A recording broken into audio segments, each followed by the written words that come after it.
இப்ப பிஜேபி நிக்குது. இப்ப ஏடிஎம்கே பிஜேபி அலைன்ஸான்னு தெரியாது. அவரு அலையன்ஸ் எல்லாம் கிடையாதுங்க. ஏடிஎம்கே பிஜேபி அது ஒரே கட்சி தான். தமிழ்நாட்டில் அதுக்கு 3 பேர். பிஜேபின்னு ஒன்று, பழனிசாமி திமுக, நாம் தமிழர் சீமான் நாம் தமிழர், விஜயனுடைய தாவேக. இது எல்லாமே வந்து பிஜேபி தானே. இவங்களுக்கு யாருக்கு ஓட்டு போட்டாலும் பிஜேபிக்கு போட்டதா தான். இப்ப விஜய் கட்சி நிப்பாராங்க ஈரோடு கிழக்குல? எடுப்பிலே சொல்லிட்டாரு 2026 தான் என்னுடைய இலக்குன்றது. அதுக்குள்ளார அந்த கதை வசனமெல்லாம் எழுதி இன்னும் இதெல்லாம் மானிட்டர்லாம் பார்த்து மேடைக்கு வரதுக்குள்ளார எலெக்ஷன்லாம் முடிஞ்சிருக்கு.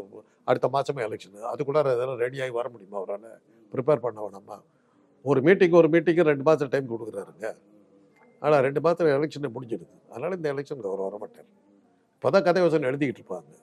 இன்னும் அதுக்கப்புறம் திரைக்கதை எழுதணும், ஸ்க்ரீன் பிளே எழுதி முடித்து மானிட்டர் பார்க்கணும். மானிட்டர் பார்த்து தானே இதுக்கு வரும். ரிகர்சல் முடிச்சு மானிட்டர் பார்த்துட்டு வரும்.